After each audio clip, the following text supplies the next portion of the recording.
Assalamualaikum warahmatullahi wabarakatuh. Salam guru penggerak.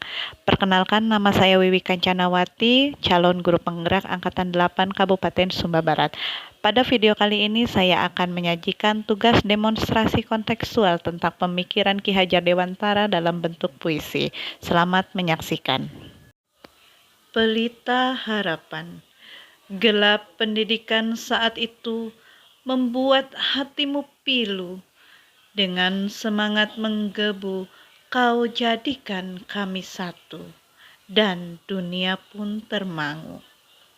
Ki Hajar Dewantara, api yang kau kobarkan begitu membara, membakar semangat pembela negara, terangi kehidupan bangsa dan negara, sirnakan duka dan lara.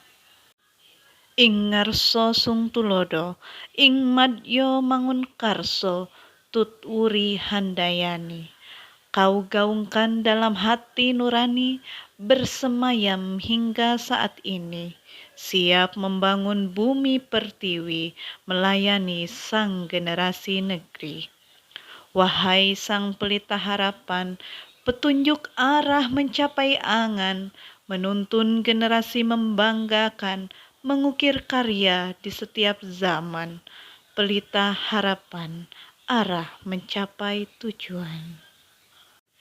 Ki Hajar Dewantara adalah aktivis pergerakan kemerdekaan yang memiliki nama asli Raden Mas Wardi Suryaningrat. Beliau merupakan bangsawan keturunan Pangeran Kadipaten Puro Pakualam. Beliau lahir pada tanggal 2 Mei 1889 dan sebagai bentuk penghargaan bangsa Indonesia kepada beliau, maka tanggal 2 Mei ditetapkan sebagai Hari Pendidikan Nasional. Kiprah beliau dimulai pada tahun 1908, di mana ia mendirikan organisasi Budi Utomo dan berlanjut hingga pada tanggal 3 Juli 1922, ia mendirikan Taman Siswa. Taman Siswa merupakan bentuk protes terhadap sekolah yang didirikan kolonial Belanda yang tidak sesuai dengan kebudayaan bangsa Indonesia. Oleh karena itu, filosofi dan seluruh aktivitas di Taman Siswa dilandasi oleh kebudayaan bangsa Indonesia agar para siswa dapat menjadi seorang intelektual yang berbudi pekerti luhur serta mencintai tanah airnya. Ki Hajar Dewantara membedakan kata pendidikan dan pengajaran dalam memahami arti dan tujuan pendidikan. Pengajaran merupakan proses pendidikan dalam memberi ilmu yang berfaedah untuk kecakapan hidup anak secara lahir dan batin. Sedangkan pendidikan memberi tuntunan terhadap segala kekuatan kodrat yang dimiliki anak agar ia mampu mencapai keselamatan dan kebahagiaan yang setinggi-tingginya, baik sebagai seorang manusia maupun sebagai anggota masyarakat. Ki Hajar Dewantara memiliki keyakinan bahwa untuk menciptakan manusia Indonesia yang beradab, maka pendidikan menjadi salah satu kunci utama untuk mencapainya. Tujuan pendidikan adalah menuntun segala kodrat yang ada pada anak-anak, agar mereka dapat mencapai keselamatan dan kebahagiaan yang setinggi-tingginya, baik sebagai manusia maupun anggota masyarakat. Ki Hajar Dewantara mengibaratkan peran pendidik sebagai seorang petani atau tukang kebun. Anak-anak itu seperti biji tumbuhan yang disemai dan ditanam oleh petani. Anak-anak itu bagaikan bulir-bulir jagung yang ditanam. Bila biji jagung ditempatkan di tanah yang subur dengan mendapatkan sinar matahari dan pengairan yang baik, maka meskipun biji jagung adalah bibit jagung yang kurang baik, dia akan dapat tumbuh dengan baik karena perhatian dan perawatan dari petani. Dalam proses menuntun, anak diberikan kebebasan, namun pendidik sebagai pamong dalam memberi tuntunan dan arahan agar anak-anak tidak kehilangan arah dan membahayakan dirinya. Seorang pamong dapat memberi tuntunan agar anak dapat menemukan kemerdekaannya dalam belajar.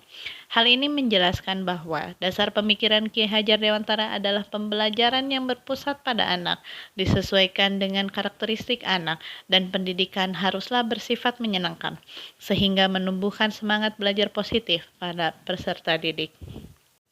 Ki Hajar Dewantara menggagas trilogi pendidikan yang menjadi semboyan pendidikan Indonesia hingga saat ini.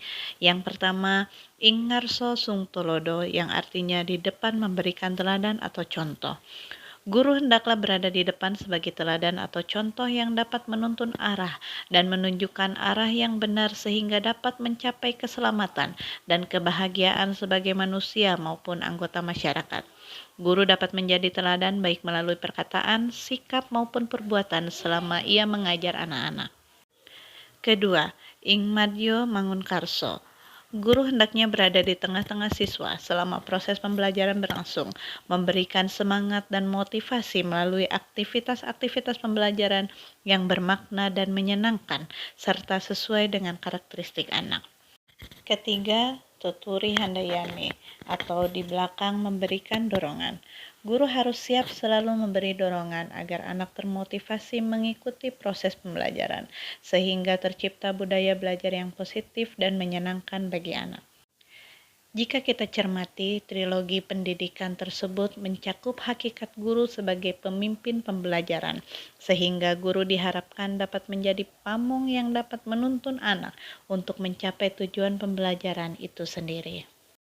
Demikian pemaparan tugas demonstrasi kontekstual tentang pemikiran Ki Hajar Dewantara. Mohon maaf atas segala kekurangan dan atas perhatiannya saya ucapkan terima kasih. Assalamualaikum warahmatullahi wabarakatuh. Salam guru penggerak.